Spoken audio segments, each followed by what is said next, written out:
السلام علیکم سچے مسلمانوں اور اچھے پاکستانیوں۔ آغاز اس رب کے نام سے جو 70 ماؤں سے زیادہ پیار کرتا ہے اور ساتھ ساتھ اس کا کہنا نہ مانے تو پھر وہ ان کے لیے قہار بھی ہے اور ان کے لیے سخت بھی ہے۔ اور آغاز اس دعا کے ساتھ کہ اللہ تعالیٰ آپ کو ہر جگہ اور ہر وقت اپنی حفاظت میں رکھے، اور آغاز اپنے پیارے نبی حضرت محمد صلی اللہ علیہ وآلہ وسلم کے حضور نذرانہ عقیدت پیش کرتے ہیں۔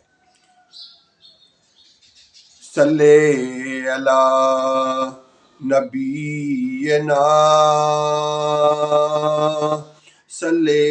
علی محمد صلی علی شفیعنا صلی علی محمد۔ بہت شکریہ آپ سب کا کہ آپ لوگ وقت پر یہ ویڈیو دیکھنے کی کوشش کرتے ہیں اور وقت نکالتے ہیں، اور نکال کے پھر اس ویڈیو کو دیکھتے، سنتے اور سمجھتے ہیں، اور پھر اس کے بعد سب سے بڑی بات یہ کہ آپ اور میں اس پر عمل کرنے کی بھی اپنے رب سے توفیق مانگتے ہیں، بلکہ اس پر عمل کرتے بھی ہیں۔ کیونکہ ہمارے ہاں سب سے بڑا جو نقصان ہو رہا ہے وہ یہی ہے کہ ہم پڑھتے کچھ اور ہیں، کرتے کچھ اور ہیں، سنتے کچھ اور ہیں اور کہتے کچھ اور ہیں۔ ہمارا یہ ڈفرنس جو ہے، یہ ہماری جو مبالغہ آرائی ہے، یہ جو ہمارا سوچنے کا انداز غلط ہو چکا ہے، اس کو درست کرنا بہت ضروری ہے۔ حکومت کچھ کرے یا نہ کرے، بطور انسان مجھے اپنا کردار، یعنی ہم پاکستانیوں کو، عام عوام کو اپنا کردار ادا کرنا ہے۔ وہ چاہے فلسطینیوں کے لیے آواز بلند کرنا ہو، چاہے اسرائیل کی مصنوعات کا بائیکاٹ کرنا ہو، اور چاہے پاکستان کے اندر ہمارے جو ادارے ہیں وہ عوام کی مرضی پر نہیں چل رہے ہیں، یا وہ عوام کا خیال نہیں رکھ سکتے ہیں، نہیں رکھ رہے ہیں، تو ہمیں خود اپنا خیال رکھتے ہوئے اپنی زندگی بھی گزارنی ہے اور آنے والے کل کی بہتری کے لیے بھی کام کرنا ہے۔ خود حلال کما کے اپنے بچوں کو حلال رزق کھلائیں گے تو آنے والے کل میں ایمانداروں کی تعداد میں اضافہ ہوگا۔ ہم خود سچ بولنے والے ہوں گے تو ہمارے بچے بھی سچ بولیں گے اور سچ بولنے والوں کی تعداد میں اضافہ ہوگا۔ تو اسی طرح سے ہر شعبے میں جو ہم ہر شعبے میں تباہی کی طرف جا رہے ہیں، اس کو بہتری کی طرف لے جانا ہمارا عزم، ہم سب مل کر، تمام پاکستانی خاص طور پر اور پوری دنیا کے مسلمان مل کر اسرائیلی مصنوعات کا بائیکاٹ بھی کریں، فلسطین کے لیے آواز بھی بلند کریں، سوشل میڈیا پہ بھی شور مچائیں، اور آپس میں جب بیٹھیں تو آپس میں گفتگو جو ہے وہ بھی زیادہ سے زیادہ اس چیز پر رکھیں کہ فلسطینیوں کے ساتھ جو ظلم ہو رہا ہے اس کے خلاف ہماری حکومت، یعنی ہمارے حکمران جو ہیں، وہ کیوں نہیں آواز اٹھاتے اور عوام کو بھی ایسا کیوں نہیں کرنے دے رہے۔ تو اس پر آپس میں گفتگو کیجئے، ہر جگہ اپنے فلسطینیوں کے لیے آواز اٹھائیے، اور اپنے گھروں سے اسرائیلی پودوں کی جڑیں کاٹ دیجئے۔ آپ کے گھر میں کوئی بھی چیز اسرائیلی استعمال ہوتی ہے تو اسے سرے سے استعمال کرنا بند کر دیجئے۔ یہی اسرائیلی مصنوعات کے بائیکاٹ کا طریقہ ہے۔ اب آتے ہیں اپنے پیارے آقا حضرت محمد صلی اللہ علیہ وآلہ وسلم کی آج کی حدیث کی طرف۔ تو ہمارے پیارے نبی حضرت محمد صلی اللہ علیہ وآلہ وسلم کا فرمان ہے، جس شخص کی نماز عصر رہ گئی تو گویا اس کے اہل و عیال اور اس کا مال تباہ و برباد ہو گئے۔ صحیح مسلم حدیث نمبر 1417 1417۔ تو میرے پیارے پاکستانیوں، اس حدیث میں ہمارے آقا حضرت محمد صلی اللہ علیہ وسلم ہمیں عصر کی نماز کی اہمیت کے بارے میں بتا رہے ہیں، اور ساتھ ساتھ ہمارے اندر جو خامیاں ہیں، یعنی جو ہم اپنے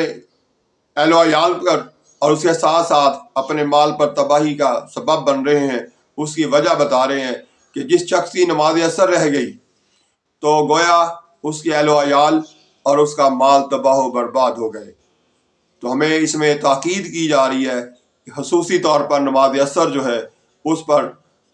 ہر طرح سے توجہ دی جائے اور اسے ضرور ادا کیا جائے، وقت پر ادا کیا جائے۔ اس کی وجہ یہ ہے کہ عام طور پر یہ ہوتا ہے کہ انسان جو ہے وہ سارا دن کام کر کر کے تھک چکا ہوتا ہے اور اس کے بعد وہ کوشش کرتا ہے کہ پچھلے ٹائم سست ہو جاتا ہے، اور عام طور پر یہ سستی کا سبب بنتی ہے اور وہ عصر کی نماز رہ جاتی ہے۔ دوسری وجہ یہ بھی ہے کہ ہم اس وقت خوب، یعنی جو تاجر طبقہ ہمارا، وہ خاص طور پر اس وقت خوب دکانداری اس کی چمک رہی ہوتی ہے، گاہک پہ گاہک حاضر ہو جاتا ہے، اور اسی طرح سے وہ اس کو اس چکر میں پڑ جاتا ہے کہ میں یہ بھی گاہک نپٹا لوں تو پھر نماز پڑھتا ہوں، یہ بھی نپٹا لوں تو پھر نماز پڑھتا ہوں، اور اس چکر میں نماز سے وہ رہ جاتا ہے اور غافل ہو جاتا ہے۔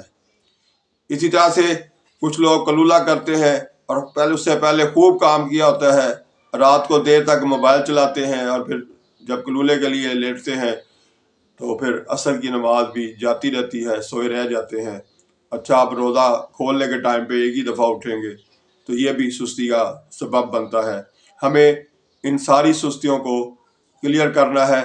اپنے اندر یہ بات ذہن نشین کر لینی ہے، اچھی طرح سے اپنے آپ کو سمجھا لینا ہے کہ نماز جو ہے وہ وقت پر ادا کرنی ہے۔ سونے کا اہتمام کیا جائے، چاہے کام کا غلبہ ہو اور چاہے نیند کا غلبہ ہو،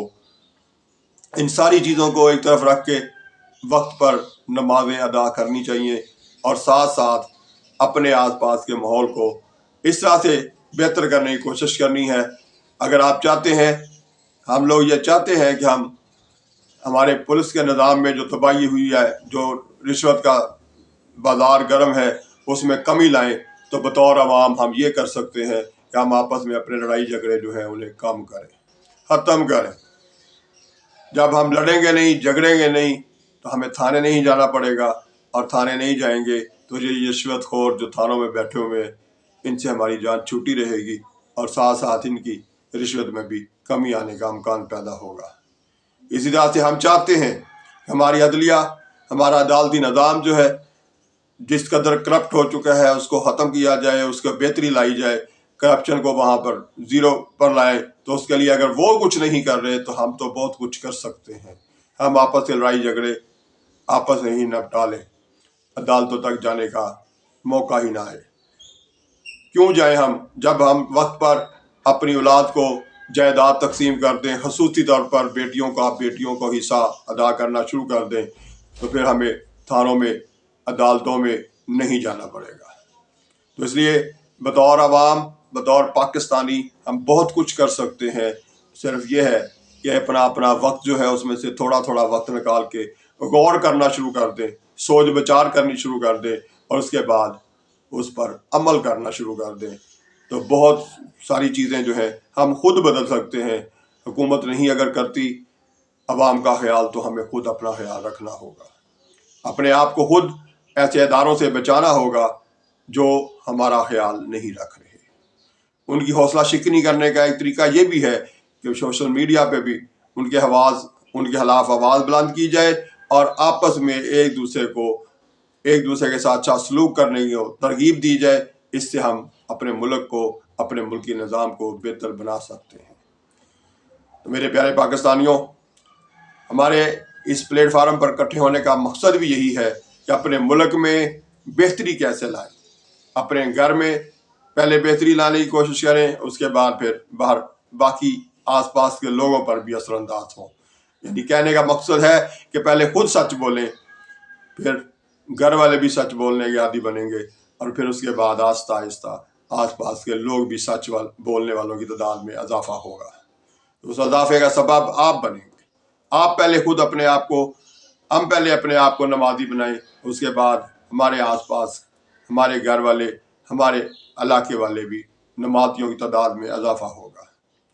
اسی طرح سے اللہ کی مخلوق کے ساتھ اچھا سلوک کرنے والا خود کو بنائیں، پھر اپنے آس پاس کے لوگوں سے بھی یہ توقع رکھیں کہ وہ بھی ایسے ہو جائیں گے۔ تو بہت شکریہ، آپ وقت نکالتے ہیں اور چینل